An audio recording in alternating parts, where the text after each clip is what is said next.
Listen to the 48 Hours podcast for shocking murder cases and compelling real-life dramas from one of television's most watched true crime shows. Go behind the scenes of each episode with award-winning CBS News correspondents and producers in Postmortem, a weekly deep dive. Listen to 48 Hours wherever you get your podcasts. This episode is brought to you by Marvel Studios Echo. All episodes streaming January 9th, only on Hulu and Disney+. Rated TV MALV. Viewer discretion advised. Maya Lopez has betrayed her mentor, the notorious Kingpin. Now on the run, she returns to her hometown to prepare for the biggest fight of her life. Don't miss Marvel Studios' hardest-hitting series yet. An epic 5-episode event. Marvel Studios Echo. All episodes streaming January 9th, only on Hulu and Disney+. This is a Rogue Media Network podcast.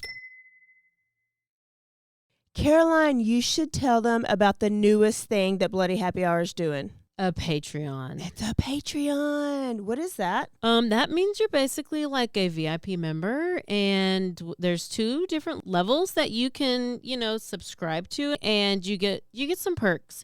You maybe get like merch a little earlier. You get exclusive merch. You could get first dibs on signing up for a live show. You get episodes with no commercials. You get our video because our video is no longer available on YouTube. It is only on Patreon. And the most important to me is you get videos of our live shows. So if you are far away and you couldn't make our last live show, it will be on the website. We're going to record this future live show. It's going to be on Patreon, but also bonus episodes each month. You guys tell us all the time you want more episodes. This is a way for you to get more episodes. So you're going to get our basic Tuesday, Thursdays that we always put out, right? But if you're on a Patreon, you're VIP, you're going to get more. I can't wait to talk about in detail some more stories because I always have a lot of details I want to go to. I can law-splain. I might read a book. They just unsubscribed. This is also going to be the exclusive place that Dirty Chat is going to go to. So if that is breaking some of your hearts, just go ahead and subscribe now. In order to hear the full content, it's going to be Patreon. Where do they go again? Patreon.com/BloodyHappyHour. Don't forget to stay aware, stay alive, and always be DTF. Okay, let's do this.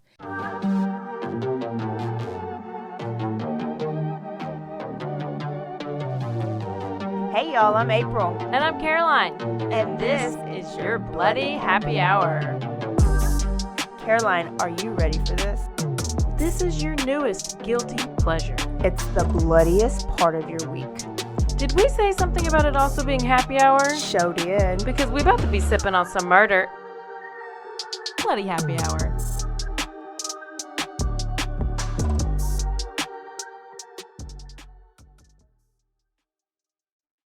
Hey y'all, this is April. And this is Caroline. Thirsty Thursday. Let me tell you, I've been pretty thirsty lately, and I'm in another trial.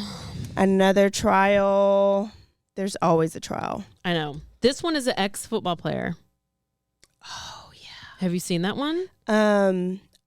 Travis was telling me about it a little bit. He played a little bit for the Giants. Uh-huh. And let me tell you, I've watched a lot of trials in my days.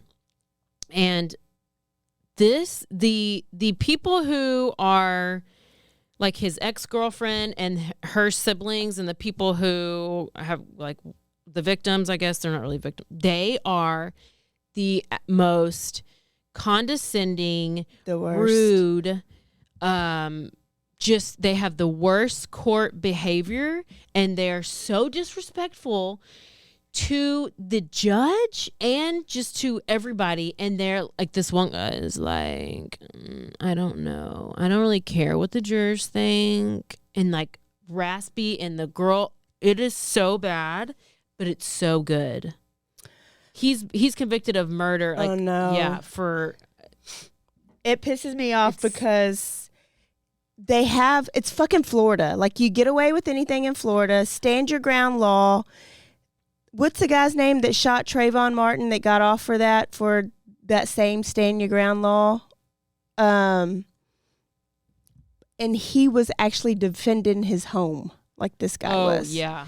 And he was he about to go to he was in the NFL. It was in between NFL and like Canada Travis, League or this something. one? Yeah. He was in the NFL. Uh-huh. He had like a ACL. I guess he tore his ACL. He got hurt, and then he was about to go to Canada to be in the CFL. And then he was this girl, he was just a little side piece. So he was hooking up with some other girl, and this girl he was messing with, her name is Dominique, I think.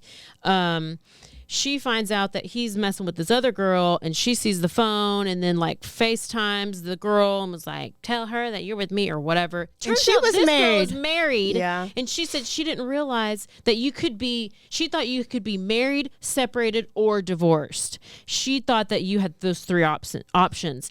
And so he didn't ask her if she was married, and she didn't think it was her business to tell him that she was married because she, in her mind, was separated. Oh. So she goes and she texts her brother, and she's like, you need to go and shoot his shit up. Yeah. That's exactly what, shoot his shit up. Brother then grabs 3 other friends and his posse and goes over there at midnight, and they park down the street. They go bang on his door. His brother comes out because he's living with his mama and his brother. Brother comes out, confronts him. One of the guys of the 4 posse group pulls out a gun, so Travis runs inside, grabs his AR-15, and then all the little 4 dudes run to the car to run away, and he's like firing his AR, and he ends up like shooting like 39 rounds. Gosh. Into the car. One guy gets shot 3 times, and then one guy dies. But they are on these. So like it's all on a ring. It's 3 of the 4 guys have testified, and the ex-girlfriend, and they have no remorse. They're just like, they don't even look at the attorney. They're looking down. They're just like leaning over. They're like, oh, this is such a waste of time. Why am I even here? This is so stupid. Like, they don't even care. Yeah. And this guy, it's just, they need to be the ones that are on trial going to jail. Because what a lot of people that I've been watching it with are saying that they planned a hit on him. Like, they went with guns. Like, they came with guns. They came packing. They came and they knew what they were going to do, but they didn't expect other people were there because they didn't know. They thought it was just the one guy. So they're like 4 against 1, and then his brother comes out. It's a whole thing. It's bad. Whew. Yeah, I'm kind of scared how that's going to turn out. I know. So you'll have to let us know. Oh, I sure will. Okay, so for the story today, first off, if you haven't done so yet, live show, Patreon, then live show again. Patreon, if you want new shows, brand new listeners, this is our full episode. But if you want more, you can go and subscribe to our Patreon, because you're going to get bonus episodes for the month and probably some random live stuff, just like what Caroline just did on Patreon, because if you're a court TV watcher, she'll give you all the updates. I will. Also, the live show is coming up in a couple of weeks, June 24th, Cultivate 712, downtown Waco. You're going to get 2 quick stories and the episode 0 of Dirty Chad. It's written. We need to record it. You guys get to listen to it before anybody else does. Okay? And if you want to stay longer and hang out, there has been a VIP option added to that. It's a mixer option. So when we're done, we just want to sit down and hang out and have a drink. You guys can hang out with us at the Underground Speakeasy called the Undercroft. If you're VIP, if you're not VIP, then bye. Get out. Later. Just kidding. We love you, but you got to go. You can't stay here. Can I tell you where we're going today? Yes. Oh, and by the way, George Zimmerman was the guy. Zimmerman, yeah. Where are we going? Let me see. Are we going back to Texas? Of course. Well, we're going to start off in Georgia. We're going back to Texas. I should have known. We're gonna start off in Georgia, but we're gonna end up in Texas. Are we going Keeping it ATL? south. Atlanta? Where are we going? I don't know where at in Atlanta? Georgia. Just Georgia. Okay. And I'm going to introduce us to a new vocabulary word. We introduced it on Tuesday. Oh, during our quickie episode? Yeah. Fratricide. We learned what that was. We did. Killing of a brother. This is a Sorocide episode. It is? It is. I had no idea that was even a thing. I didn't either. You Sorocide. just made it up, didn't you? No. I saw it when I was looking at this story, and I was It sounds like an STD. oh, Sora. Oh, sorority sister. Okay, I get it. I feel like it might be a STD. Or STD. Sorocide. The act of killing one's sister. It's actual sister or like just a friend that's a girl? Sister? Sister. Yep. Yeah. Sorority sister. And now a word from our sponsors.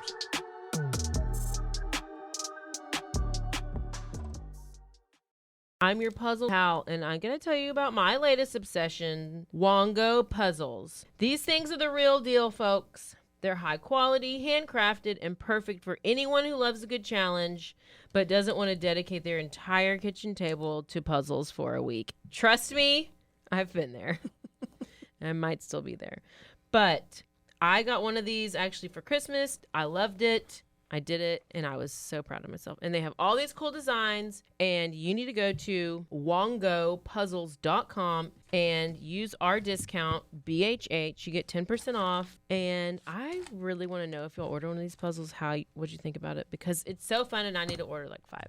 Cure hydration. If you are obsessed with your hydration like I am, this may be something good for you. This is something that is so easy. Forget about the Gatorade. That just dehydrates you even more. And if you don't like the taste of coconut water, try Cure Hydration. You can go to my offer link. It is zen.ai/BHH20. This is vegan. It's no added sugars. It's just a little packet you could put in your water. Or if you're really smart during happy hour, you could put it into your Tito's. It is just as effective as an IV drip.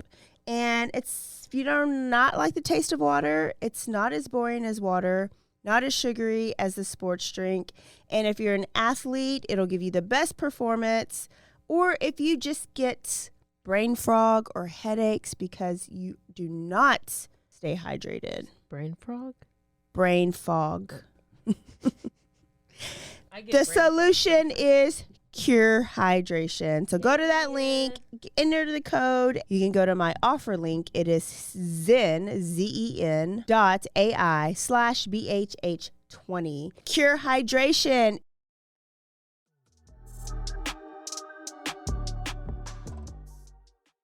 Sister blood. Blood. Okay. So we're going to start off in Florida, but we're going to go to Abilene. Now, Caroline, this story's going to get deep. And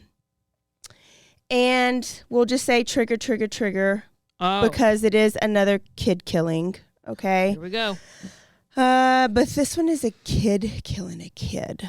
Now, we've done a lot of episodes, and we often talk about these parents that lose their kids, right? Mm-hmm.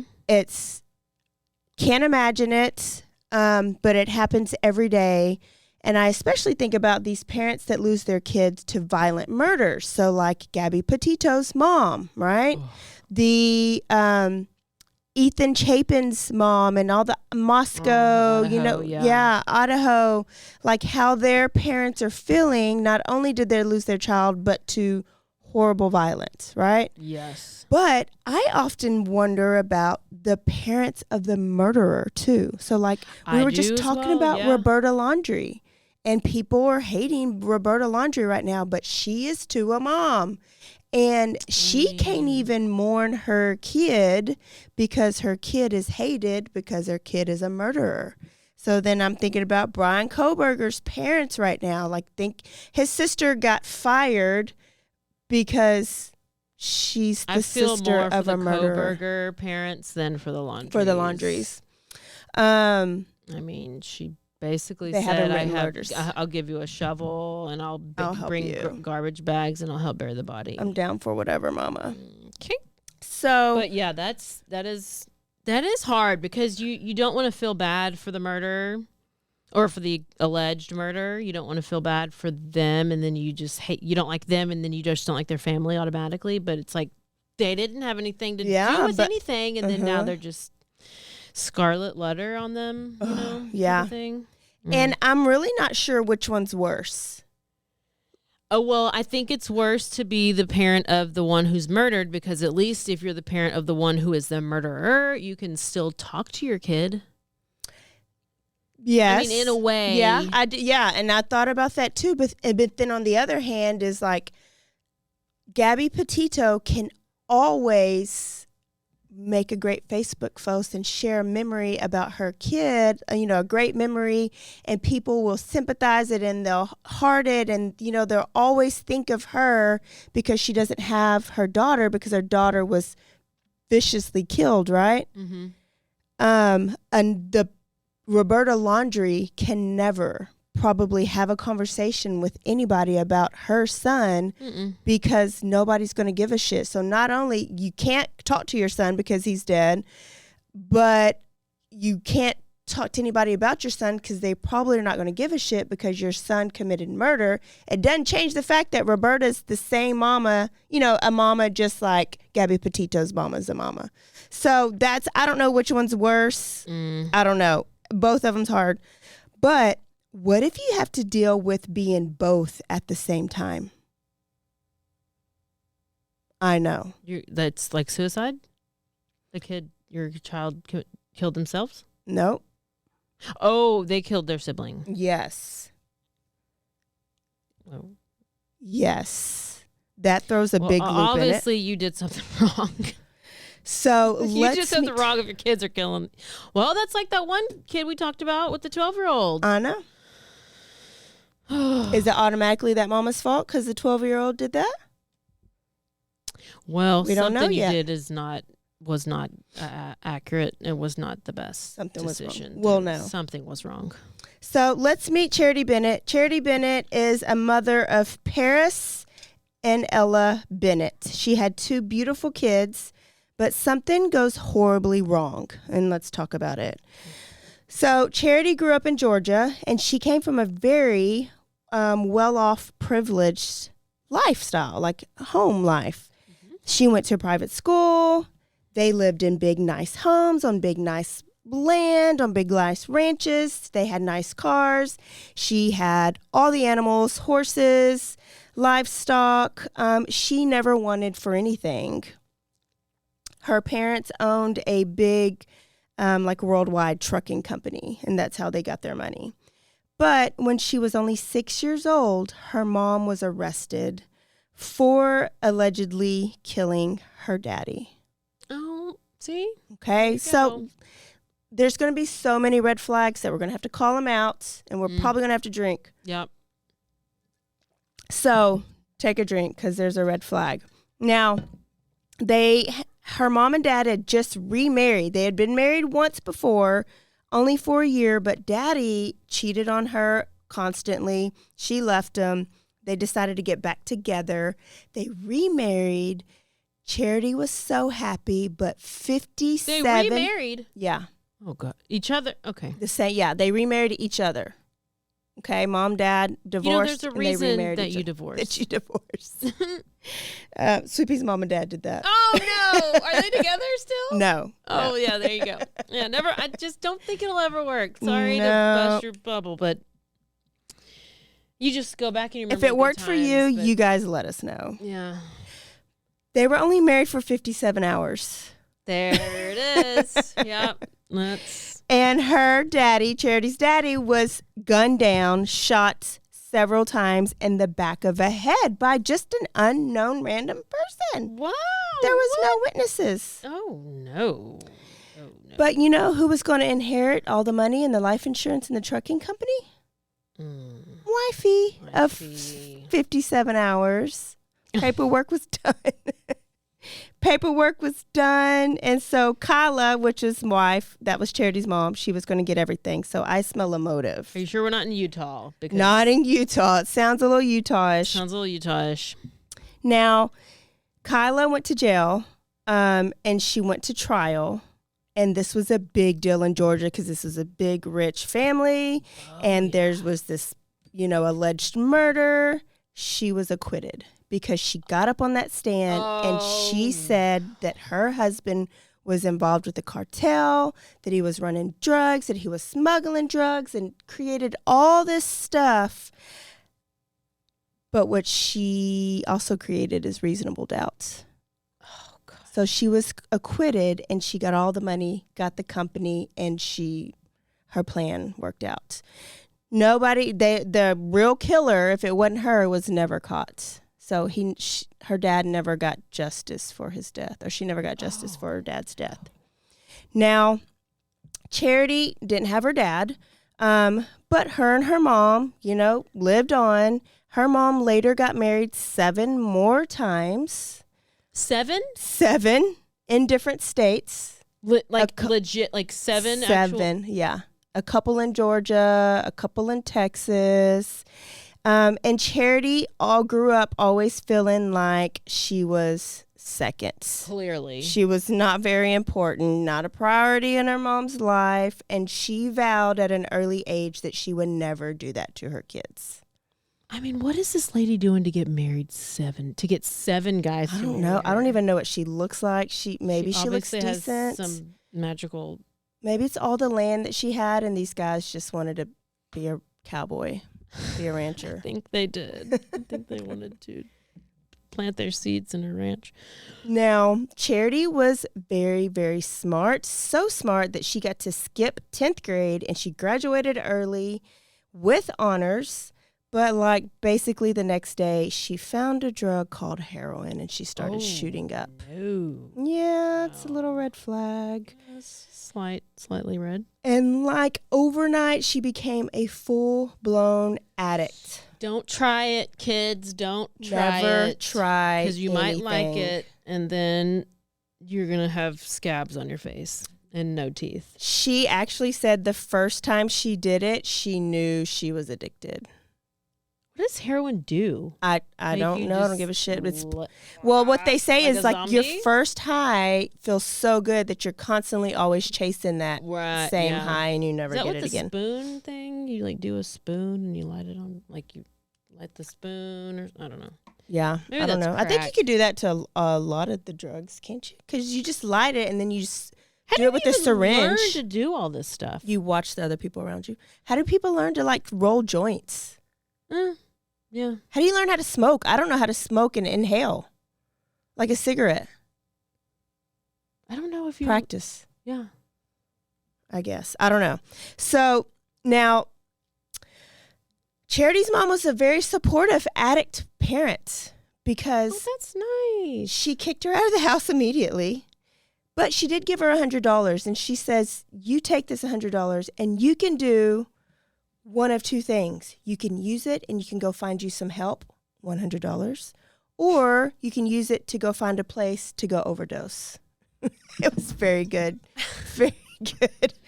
Very good advice. Whenever there's a break, I have a story about a homeless guy, but continue. Don't be offending our No, this is not an offense. This is just about somebody. It's, remember our one lady yes, that was like, yes, but that was she's still mad at that was us. a dire situation. Let's just really quick. I'll just say, I know somebody who they offered a guy on the side, a homeless guy, a job, and they're like, "Hey, come." You need a job. Obviously, you were holding a sign saying you need money. He was like, "Oh, yeah, I do, but let me. I got to work on this side for a little bit longer so I can pay whatever he's paying for. I don't know, rent." But then when he was supposed to show up a couple days later, and obviously he never showed up. Yeah, they make more money on the road. They make more money out there. One of the guys beat up another guy because he was on his corner. He was like, this is like a primetime location. Like he whooped his ass. He was on McLennan County mugshots page. Oh, are they back up? They're back up. Okay. Up and going. Okay. So Charity was like, I'm not going to do either. I'm going to use my money wisely. She spent only $50 on drugs, and she used the other $50 on gas, where she went to Tennessee, Chattanooga, I might have made that up, and she got clean there on her own, no facility, just kind of cold turkey, which that has to be hard on heroin. And then she enrolled at the University of Tennessee, because remember, she is so smart. I'm really expressing a lot of this stuff because I want to just tell you a little bit about Charity before I get to what's really going to happen. But so she's a student at the University of Tennessee, but she feels like shit because she still craves drugs. And, you know, people do drugs for a reason, to deal with stuff, to cope with stuff.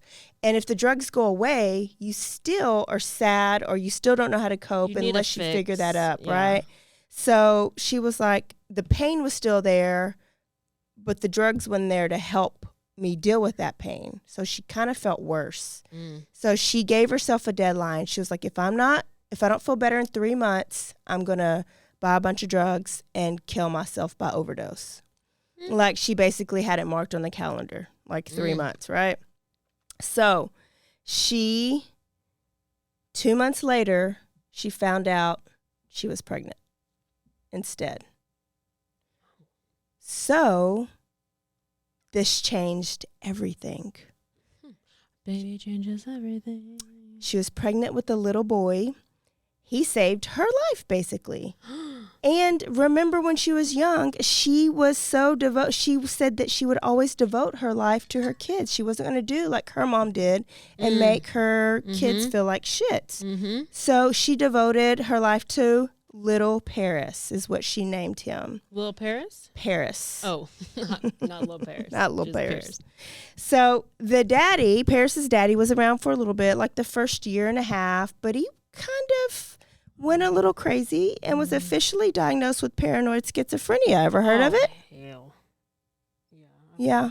Yeah, I've heard of it. Watch who you share your DNA with. Now, she was like probably they 21, did drugs 20 together. or 21 years old. Uh-huh. Well, since she's known him, she's been clean. She's only been down there for not even 3 months. So within her first 2 months of being there and being clean, she got pregnant.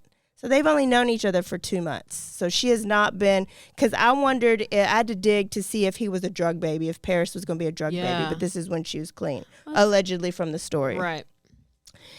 Now, Daddy had paranoid schizophrenia, and he had audible and visual hallucinations. Oh, that's got to be exhausting. Big deal. It's got to be exhausting, though, because, I mean, you can't help that, right? Like, that's a mental disease. Yeah.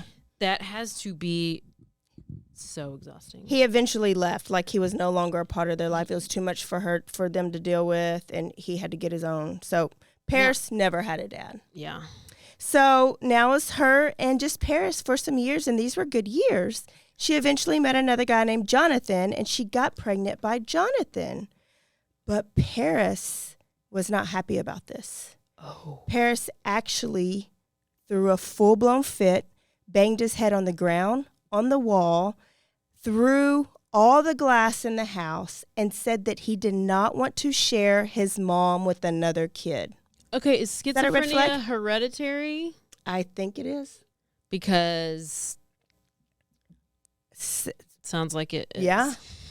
Does kind of sound like it, because jealousy is a common reaction, you know, when a sibling is going to have another sibling, you know, there's this knee-jerk reaction of, oh, I'm not going to be the favorite anymore. I'm not going to be the only one anymore. But that's extreme, right? Yeah. So throughout the pregnancy, he did not want to acknowledge it. When somebody asked him about it, he did not respond. He wanted to pretend that it wasn't going to happen. And so Charity was just like, she was just hoping that when baby Ella, is what her name is going to be, came, that he would fall in love and it would be different. And it was, because on April 12th, 2002, Ella was born and Big Brother Paris fell in love. I was like, typically kids who are like little kids, they get excited They when can get mommy's excited. pregnant Yeah. and like, oh, there's a baby, and like the parent is like getting the kid excited and they're like, your little sister's in here, like listen, and like they're kicking, like, and she's in mommy's belly, and they like Yes. typically get excited. And I Typically. did just look up, and it says 90% of schizophrenia is hereditary. 90% Yes. hereditable. It's hereditable. Yeah, hereditary. Wow. Hereditary. Did. But I also think that Paris kind of felt like a new little family was being formed, and that he Okay, wasn't good. part of that family, because here's this new guy, Oh. right? And now they're going to have this kid together. Well, yeah. And where was Paris going to fit in this like new kind of family You know, unit? sometimes you just got to be that middle child. Just kind of goes astray. Just deal with You it. find your way eventually, but you know, whatever. It's fine. Just It ended up being fine That's because fine. he loved little Ella, and he was a great big brother. Now, Paris was also very, very, very smart, and his teacher said that he had the vocabulary of like college graduates in the 5th grade. Like he was that smart. I He do. was very articulate. I've had that. They've told you that yes, too. They told me that I a couple thought of so. times, Yeah. Ella was described as gorgeous. She was sweet. She was just the life of the party. She would walk in the room and she says, "Okay, everybody can have fun now." Was she bubbly? She was bubbly-ish. Don't tell me she's bubbly. I don't want any bubbly people. Now, you know, Charity and Jonathan broke up, and so that little family unit didn't last so Paris very is like, long. yeah. He gone. He gone. And Charity ended up coming to Dallas so they can be with their mom, with her mom, Kyla, who didn't go to jail for killing the daddy, right? Oh, Kyla's still alive and around? Kyla's still alive. She's still got this big ranch in Texas, and she's She on probably husband marriage number number 17. 17, Yeah. Now, she tries to start a concert promoting business, and she's working a lot at night, and she's kind of in the club scene. She's promoting these concerts, and being in the scene brings back some old habits. Oh, no. Yeah. And she falls back into drugs, but this time it's not heroin. Wait, is meth the next step, or is this like... It's cocaine. Oh. Yeah. And now a word from our sponsors.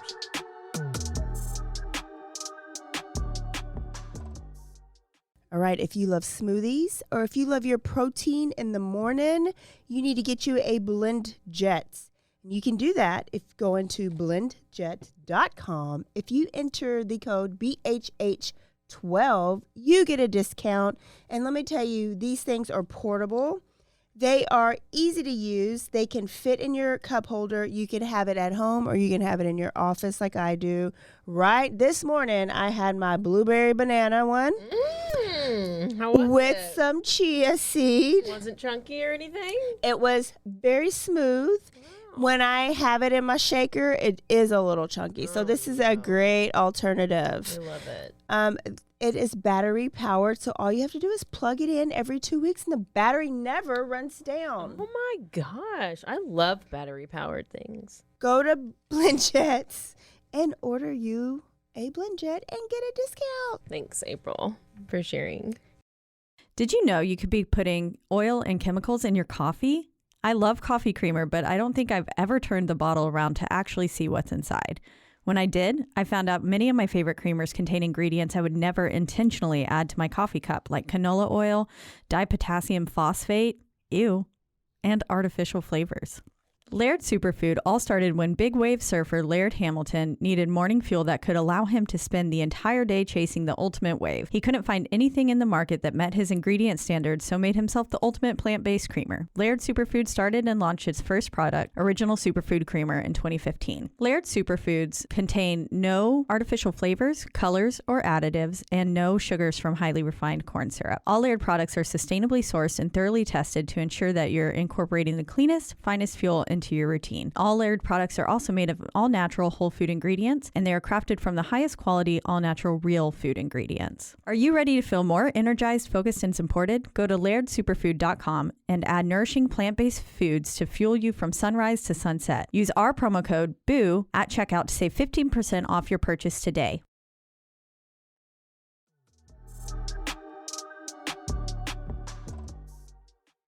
So it doesn't totally take over, like, I guess. I feel like heroin, you went like hardcore. Yeah, you went for heroin. So she took a step down. Coke, and then you went straight to heroin. Yeah. But now you're kind of going back. Now she's cocaine. I guess skipped over some of. She's going to those steps she skipped over. I guess. Yeah. So she got into cocaine a little bit, and Paris actually knew of this, and he acted out a lot. He acted out a lot when Charity was gone, and he started being extra rough with little sister. He would punch her. He was extra rough with her, and they had a hard time with this. In 2006, he pulled a knife from Charity on his mom when she told him no. Pulled a knife on her. She immediately took him to a psychiatric facility and to do a full evaluation on him, right? Okay. Well, she only let him stay there for a week, and she withdrew him, even though the doctor said he should stay here longer. We're a little concerned. Why? But why would she? She felt guilty.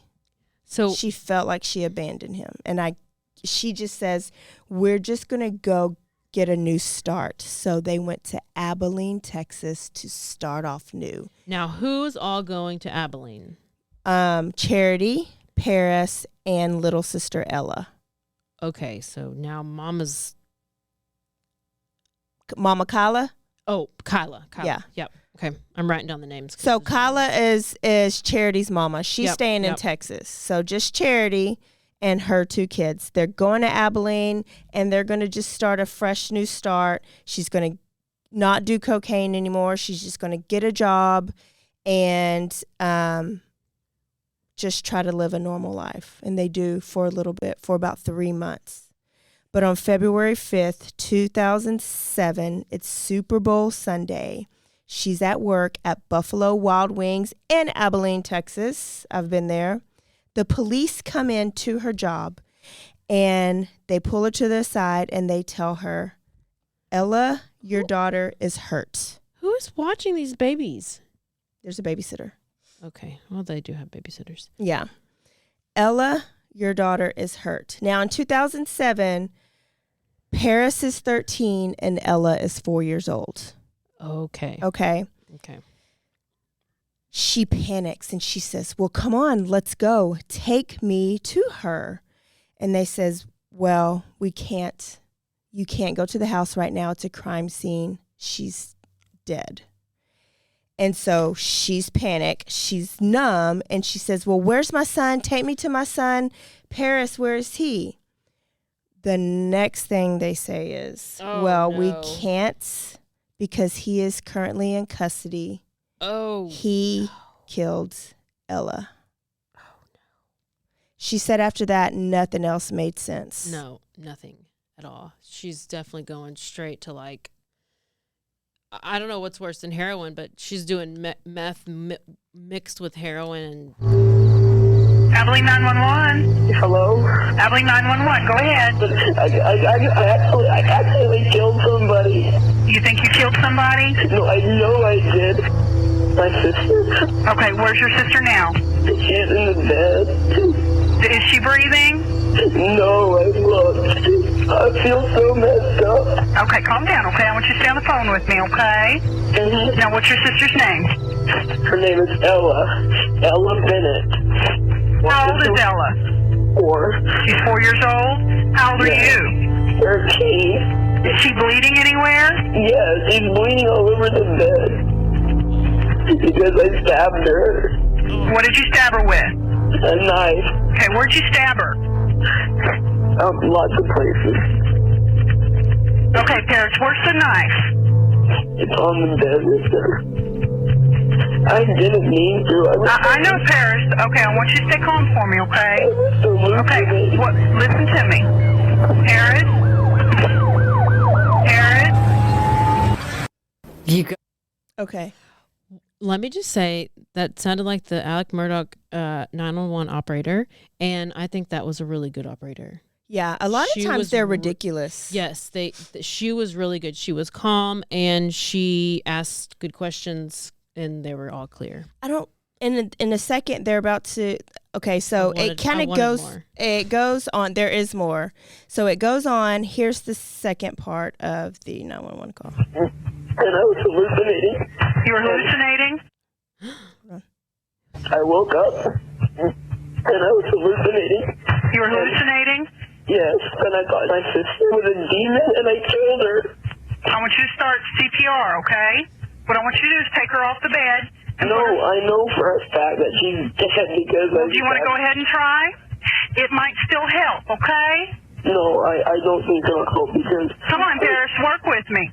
I know I stabbed her lots of times. Okay. Paris, Yes? take her off the bed and put her on the floor. Okay, hold on. Please don't hang up. I'm not hanging up on you. I just thought she was a demon. Okay. Okay, she's on the floor, but I can't stay here because she's all bloody and Paris, stuff. what I want you to do is I want you to put your hands on her chest, okay? And I want you to push 30 times. I want you to count. Okay. All the way to 30, and then blow 2 breaths in her mouth, okay? Okay. 1, 2, 3, 4, 5, 6, 7, 8, 9, 10, 11, 12. It's too slow. Harris?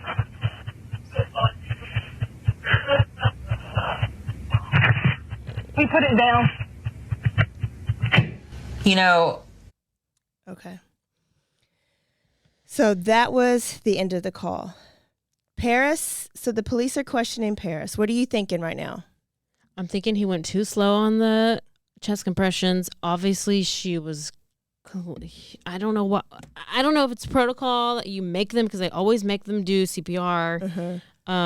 It must be, but he didn't want to, and then now he's just like almost like relive. I don't know. I feel like he's probably like killing her worse, and maybe I don't know. Yeah, I think that's maybe how he would.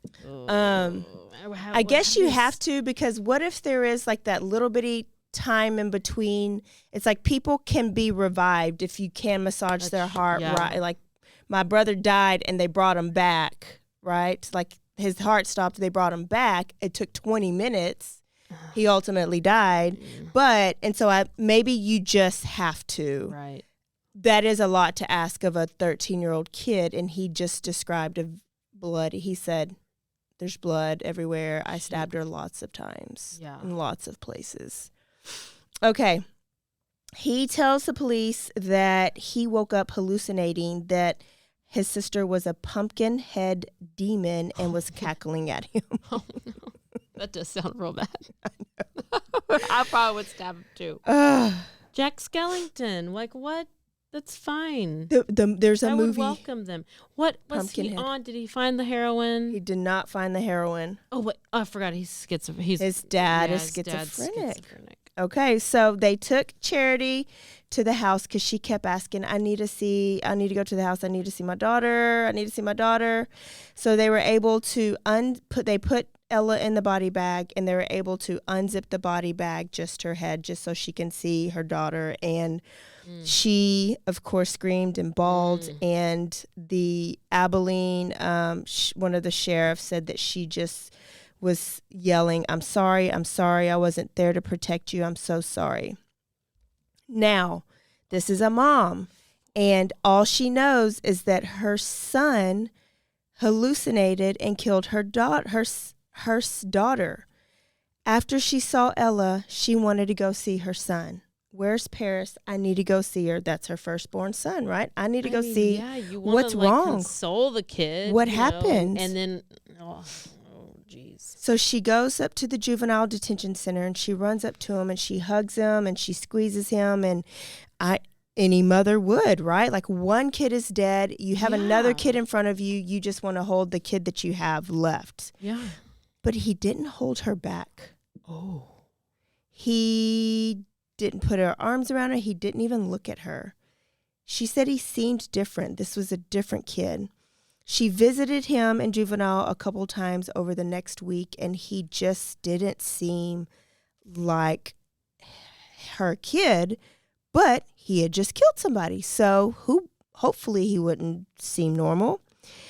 About a week later, Ella's autopsy report comes back, and here's where you're about to get some whiplash, because they found out that Ella was beaten, strangled, stabbed 17 times.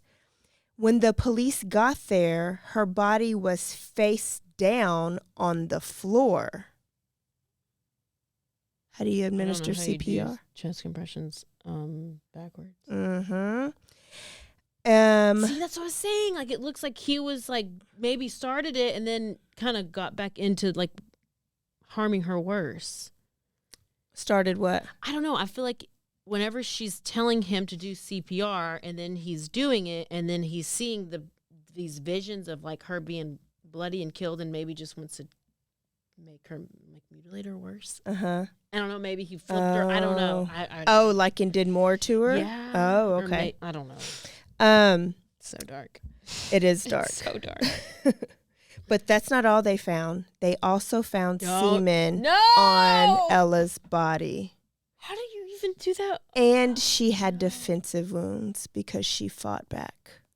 Oh, this is so terrible. I told y'all this is a lot. Take a drink. If you're driving, honk your horn. Do something. Insert a joke or something? Like, oh. Okay. Now, during this time, they have also been interviewing Paris. Doctors have evaluated Paris. And Charity also had to be investigated because guess what, Charity? One of your kids is dead and your other kid did it. Yes, they're going to investigate you to make sure you didn't abuse them physically, sexually, verbally. Wait, where was the babysitter? Here we go. Yeah. We're going to get there. Because Charity's asking the same thing. Charity's like, wait, where's the babysitter? Where's the babysitter? So,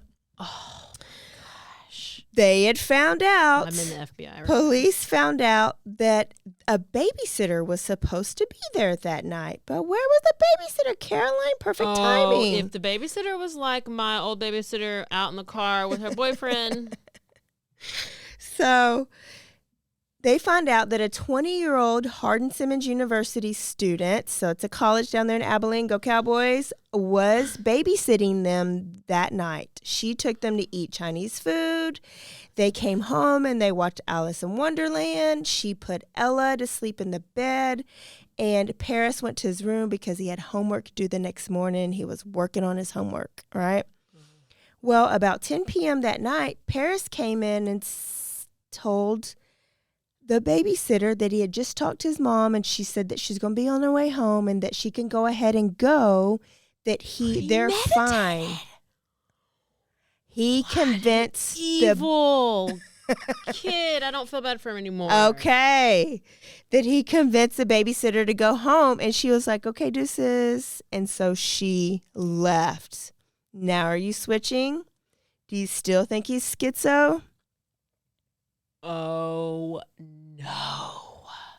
So he hated his sister from the very minute she was a little seed. A seed. They also learned that he had been watching BDSM. Who's Chunky? He's Chucky. Oh, he's Chucky. They had also learned that he had been watching BDSM for hours at a time for a long time. Snuff porn. Do you know what snuff porn is? Yeah, the horrible, violent, yes, like beating, porn. Yes, it's like that you have to watch people get acts of violence. Yes, it's in porn. Yeah, it's like the dark web. How does he even know about the dark web? How does he even have enough? Oh, this is why right here. How does he even know?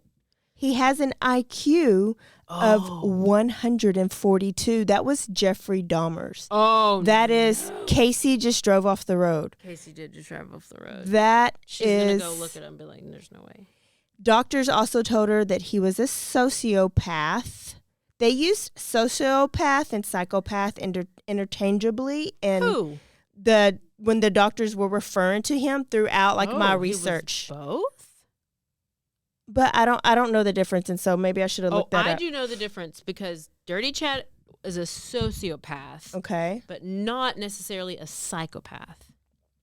Okay. But what's the difference? Well, sociopath, you're more like about you have no empathy and you're all about you will get the people closest to you and you will hurt them. But psychopath is like you're actually like you don't care about anything and anybody, I think. Well, that's you know what? Those are really terrible definitions.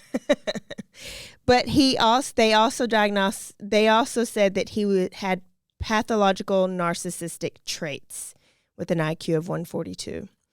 Now, in about 10 minutes, I'm going to come back with the definitions of both. Police also said that when they interviewed him that he would attempt to try to cry. Oh, he was a sociopath.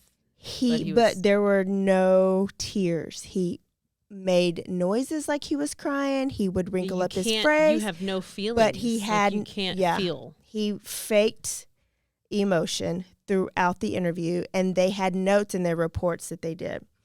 And so when she heard all of this, she now knew that he did not hallucinate at all, that he made that up. He was smart enough to know because he knew his dad was a schizo, and he knew that that's exactly where people's mindset would go if he said he hallucinated.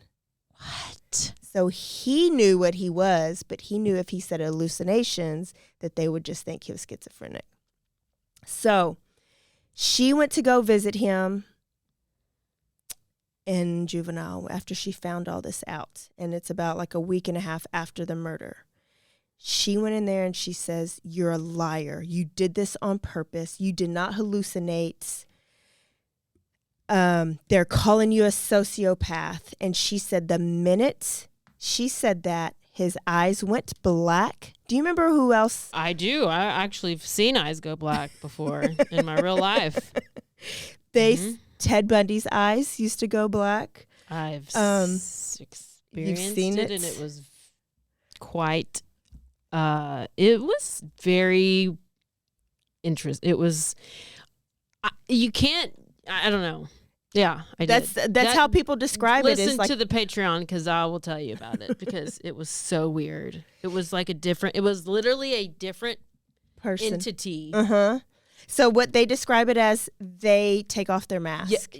Their whole demeanor changes. So weird. The eyes go black. Yes. The whole demeanor changes, and that's exactly what happened to Paris. And you know what he said?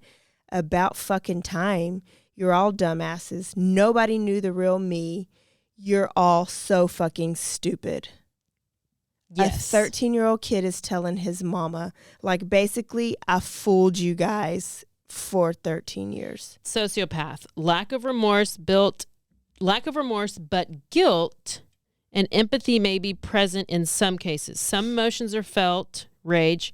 Some are shallow and fleeting, may form close attachments to one or few individuals, constant lying and deception, repeated violations of the law, aggression, and reckless behavior. What's psychopath? Psychopath, lack of guilt, remorse, or empathy, pretending to feel emotions, inability to form emotional attachments, tend to be successful, dishonesty, manipulating behavior, narcissism, superficial. They sound all very similar to me. I'm sure there's some more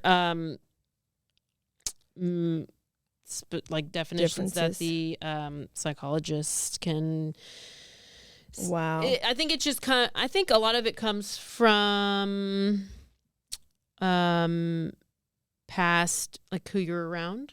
What is it called? Nature versus nurture. I don't know. I could be. This is not a medical diagnosis. Continue. She also mentioned the semen that was on him. and on Ella. And when she said that, he flipped the table over on her and hit the wall and walked out the room.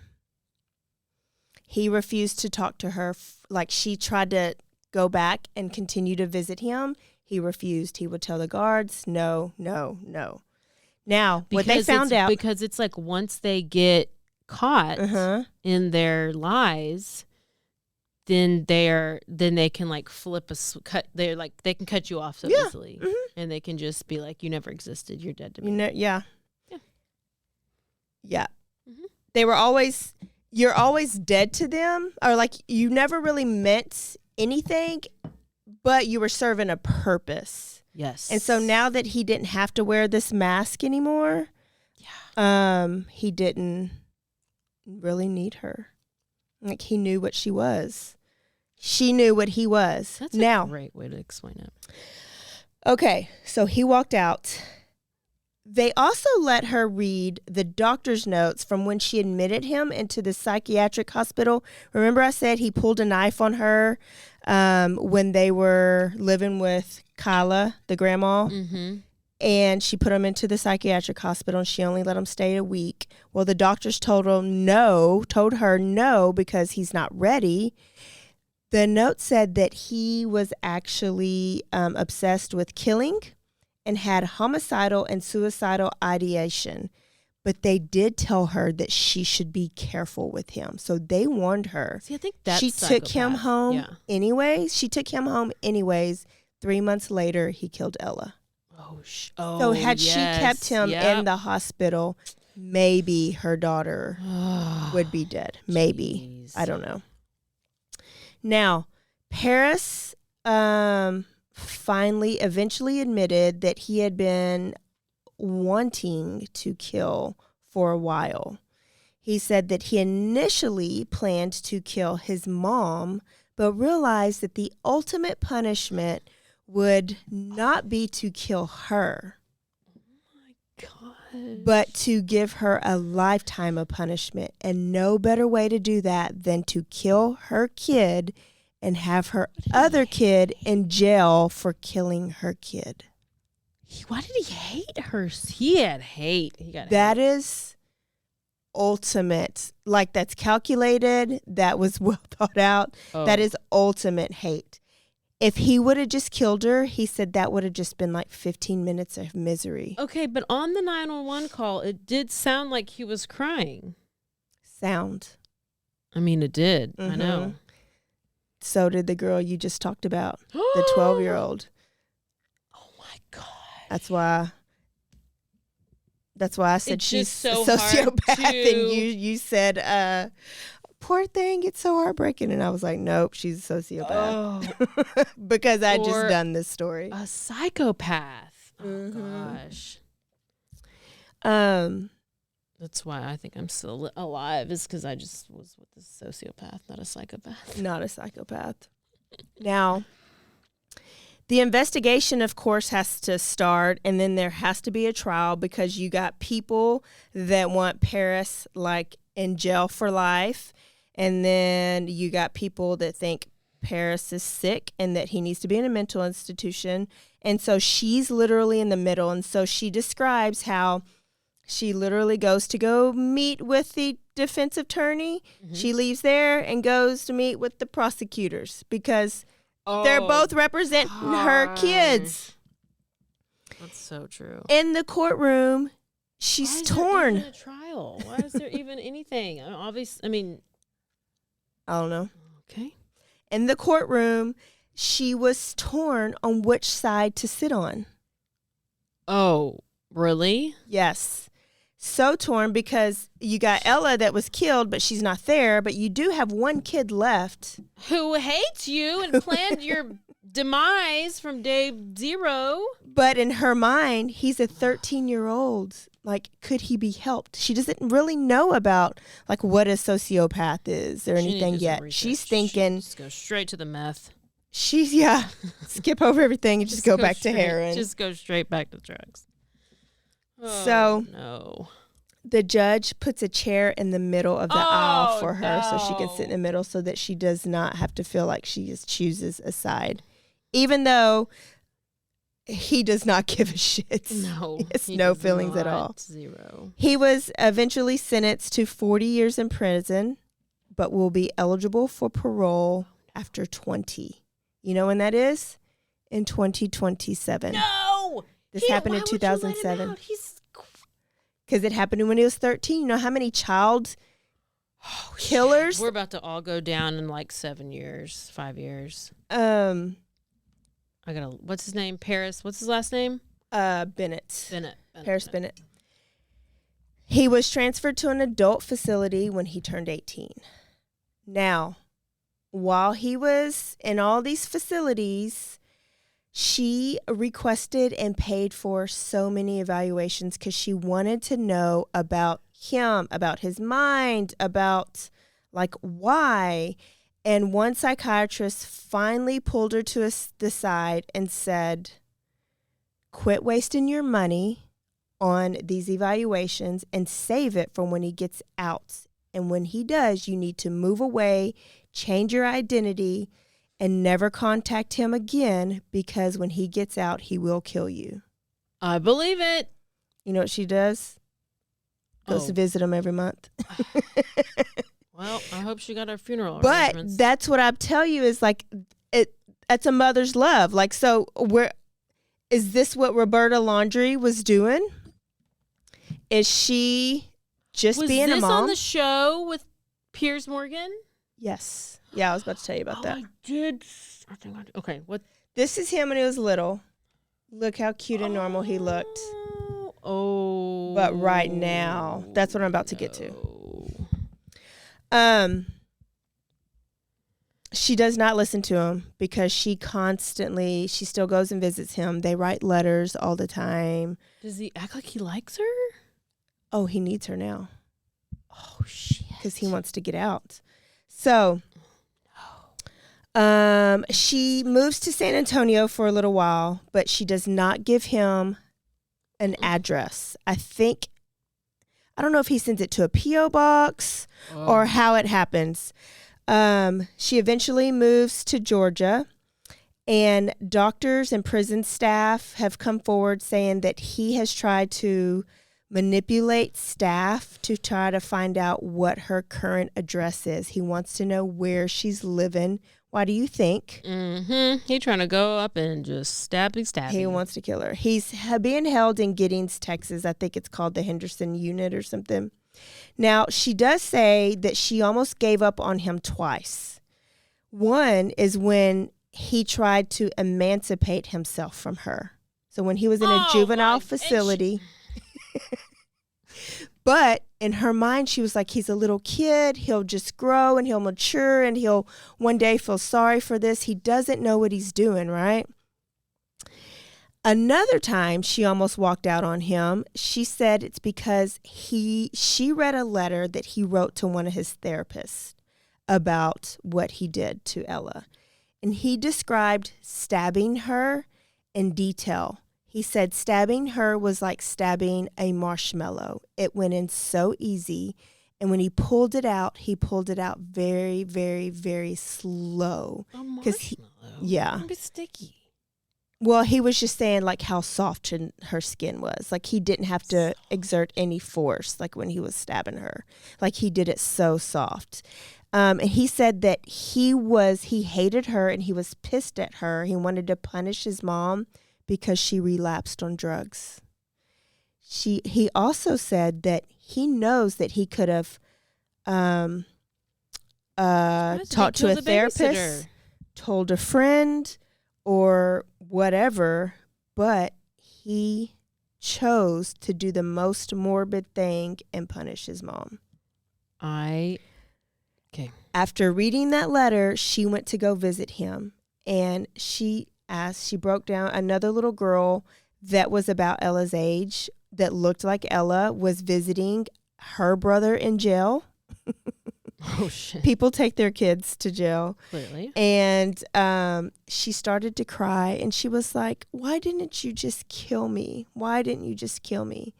And he said, fucking get over it already. It's been 2 years. People die all the time. Will you just leave it alone?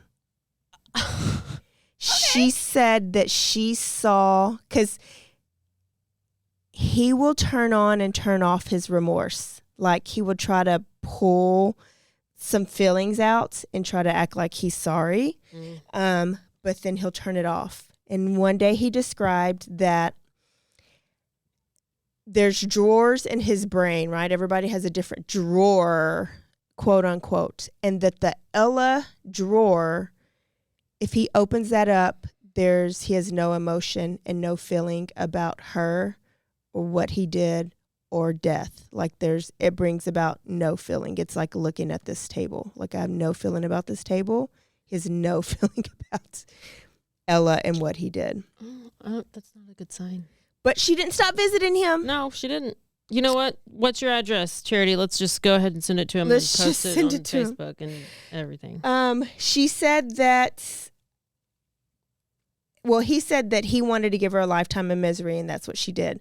But if she would have just hated him, that she would have been giving him what he wanted, I guess. So she vowed to make her life better. So she did a couple things. She started an Ella Foundation where she helped victims in violent crime. She went back and, she stayed clean for forever. She went back and got some education. She wrote a book called How Now, Butterfly. It's a memoir because she journaled after all this happened and journaled kind of like some of the verbatim conversations between her and Paris. You can listen to that. There's also a video or a lot of interviews between him and Piers Morgan where this kid is scary. He is scary. His eyes are dark. There's no emotion, but he's very articulate. He can describe things perfectly. But that's all he's doing is describing them using big old words because he does not know how things actually feel, right? Does that make sense? So they'll tell him to describe what love feels like, and he'll describe it greatly, but it's not actually how he feels. So he's trying to act like he has this emotion and he doesn't. He wants to be free. He believes he should get out in 2027. Right now, he's 28 years old. He reads hundreds and hundreds of books, and he studies psychology in his spare time. He is studying how he should be acting. He will talk about the murder, and he expresses verbally remorse, nothing like physically, like you can't see that remorse on him. And he says when he describes it, he doesn't feel like he's describing himself, that he's talking about it as if he's talking about somebody else, like that it wasn't him, that it's a totally different person. Kind of like yes. Charity still loves him. She still forgives him. She had to because she did not want to live a life of misery. Yeah. Her book came out in 2020, but in 2013, Charity had another kid. Met a guy and had another kid. Does he know? And it's a boy. Does he know? Named Phoenix. Yes. Oh, no. He about to kill Phoenix. In her book, she says that when he finds out about Phoenix and that Phoenix was born with a heart disorder, that he cried for Charity. He gathered up. Now, Charity says that she felt like these was real tears.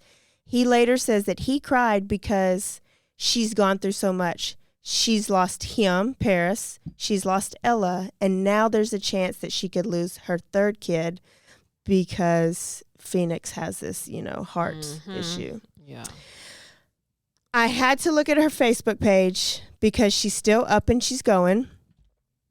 And in June of 2021, she made one of her last Facebook posts. Not because she's dead. It's like, oh, gosh. And it said, "Are you ready for this long story? The short version of my life. Phoenix, who is now 8 years old, is still amazing. He's super smart. He has an IQ of 132. Wow, these people, is she the genius? She's a genius. Paris is a genius. Phoenix is a genius. I wonder if Kyla is a genius. Like, is Kyla the head sociopath and it's her genes that are procreating and creating these others? Like, what is the chance that Phoenix is a sociopath? This is when he's 13. So he has the education of, like, an 8th grader? A 5th grader? Whatever you are in, 6th grader, I think. Whatever you are at 13. But I think he's finished a lot of things while he's been in college. I mean, in jail. But yeah, and has read tons of books. That's like, but 142 IQ. He don't need education. I know, man. I wish I knew. So 132 IQ, funny, moody, stubborn, and very attached to his mama. This spring, he was formally diagnosed with ADHD.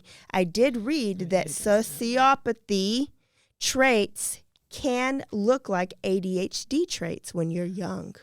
Yeah. We made the joint decision to try a low-dose medication and see how it goes. Phoenix and I are both happy with the outcome. I finally took the plunge and pulled Phoenix out of public school, red flag, and began homeschooling him again. Again, Phoenix and I are both pretty damn happy with the outcome. Online schooling was not for him. Trying to fit a square peg into a round hole is not for either of us. So this is probably like the year after COVID because it's June 2021. Were he still in public school, he would have entered the 3rd grade this August. Homeschool is year-round for us with a 2-week break. About 2 years ago, I leased my city house out and moved out to the country. She's kind of giving everybody an update. Mom is still dealing with stage 4 cancer. At some point, it spread to her brain, but being the badass that she is, she's still living the fullest life she can. I just make sure she doesn't fall over doing it or overexert herself. I completely walked away from my eldest child's, Paris, and I have not looked back. It is one thing to be a child who makes horrible decisions. It's another thing altogether to be a 27-year-old man and keep making decisions that put your family at risk. The final straw was learning he was involved with a woman who lived 2 hours away from us that was out on bond and was planning a mass shooting. Oh, hell. Of them. Oh, no. Boundaries had been crossed too many times. You think? I'd bought a gun, learned to shoot. I'm really good now. And said goodbye. I finally accepted it. It's okay to love him as my son, but I dislike the man he has become. I shut down the Ella Foundation permanently after 13 years of processing my trauma and helping others process their trauma. 1 movie, countless interviews, countless classes taught, 1 book, hundreds of speeches, and the setting of so many examples of love and empathy and compassion for anyone. Basically, she's setting herself up for book number 2. And that's what she says. Oh, no. I assure you, this is the short version. The long version is more complex and amusing and absurd. And that's how my life will always be. And the long version will be book number 2 one day. As always, much love and so many hugs to all. Charity Lee. She does not go up in it anymore. So she finally cut off her sociopath. Okay, so she did. She's no longer speaking to him? After she found out he was planning her mass shooting. I mean, if he hated Ella, imagine another son exactly with a city name. Okay, well, I'm glad that at least she's cut him off. Well, at least according to her Facebook post. Yeah, we don't know what's changed since then. She supposedly lives in Georgia. She does know that when he gets out that she will probably have to... She's going to have to move to, like, Russia or Paris. something. She'll probably have to go to Paris. Oh, no. No. That's terrible. Oh, but I have to ask, okay, was she with... How do you feel about her being that loyal to her kid, who killed her kid for that long? I don't have kids, so I can't. I don't know. Yeah. I mean, I get wanting to go and like, but after he's already expressed, or like, who was it? The psychologist that said that he's gonna come and kill you. I think at that point I would be like, okay, well, I have love for you, but you've killed my child, and you're most likely gonna kill my next child, and you're killing me. So I mean, it's like the conditional versus unconditional love. You just gotta cut them off. I don't know. I don't have a kid, so it's hard for me to be like over here saying, "Oh, it's just." It was hard for me too, because I was like, man, firstborn son. I only got one son. I felt even bad for Roberta Laundrie because that was her only son. I only have one son. You know what I mean? Like I don't know. Yeah, but she has other kids. Oh, did she? Oh yeah. I don't know. Oh yeah. She. Oh yeah, the sister. Yeah, because that's right. Went to the damn camping ground. Yeah, they all went camping trip after they knew together. that he killed Gabby. That's a whole other can of worms.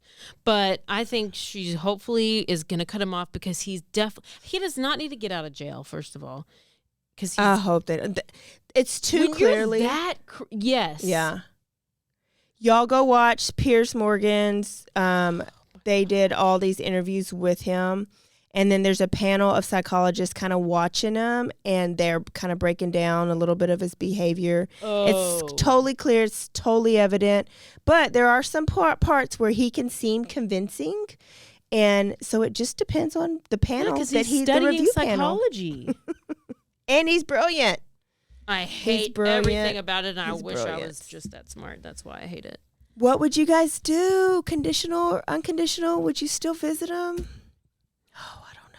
Cut it off. That is the worst. That is the worst position, I think, to be in as a parent. That's ever. So bad.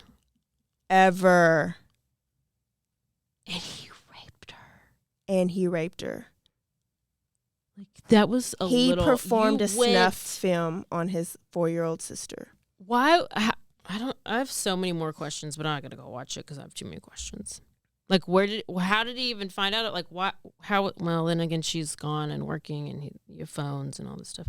Listen, don't get your kids off. It goes back to porn. Take the TikTok away. Just take it away. This is before TikTok. I know, but I'm just telling all you parents out there, just take it away. Like, there's so many things that they are seeing out there on TikTok. It's so bad. Yeah. I mean, I can watch it, but you can't. Your kids can't. Oh, I don't know. That's a hard story. Take a drink. I hope you enjoyed it. Whataburger on that note. Was entertained. Okay, we will see y'all next week for some new news.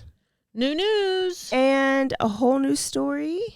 Yeah, and an update on any trial. I just can't wait.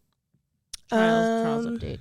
Yeah, I think that's it. Yeah, go rate us. And sign up for the live show. Rate us, review us. Oh, we have some good reviews we got to read next time. Some good 1 stars. Yes, sign up VIP if you want to hang out. And if you're one of those 1-star reviewers, come to the show and check us out and tell us how you really feel in IRL, in real life. We will see y'all next time. Don't forget to stay aware, stay alive, and always be DTF. Bye, y'all. Bye.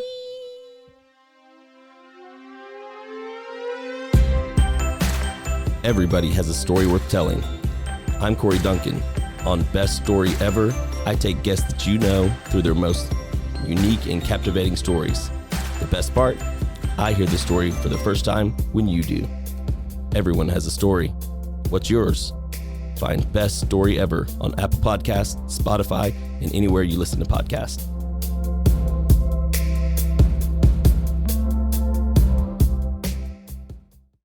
Hola, yo soy Jackie. Y yo soy Jessica. Y esto es Zona del Crimen.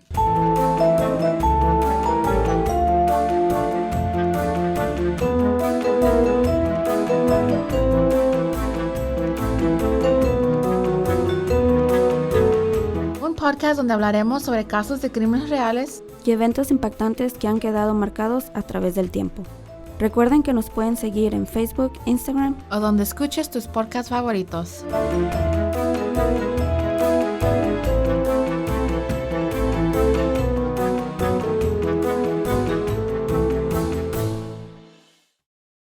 Hey, I'm Blair. And I'm Brittany. And we're the host of By the Cover Podcast. We cover everything from mysteries, thrillers, romance, chick lit, and even some smut. Don't forget the smut. Yeah. We're so excited to get this thing going and share this with you guys. We've been talking about this for months, and it's finally happening. Yes. Special shout out to Rogue Media for helping us with this. For sure, for sure. You can find us on Instagram at bythecover_podcast. You can also find us on Facebook and TikTok, so don't forget to give us a follow on those too also. And we are so excited to dive into some of our favorite books and share those with you. We can't wait. Hope you love it.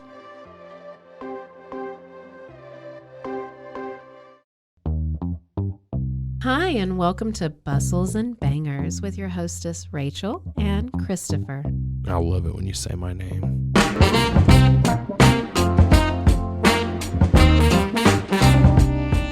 And you didn't say hi. I didn't. You just kept going. I'm going to introduce the book. I'm not reading it because I don't like reading. Girls like cowboy butts, and those jeans don't hide anything. Find us on Instagram at Bustles and Bangers or on RogueMediaNetwork.com.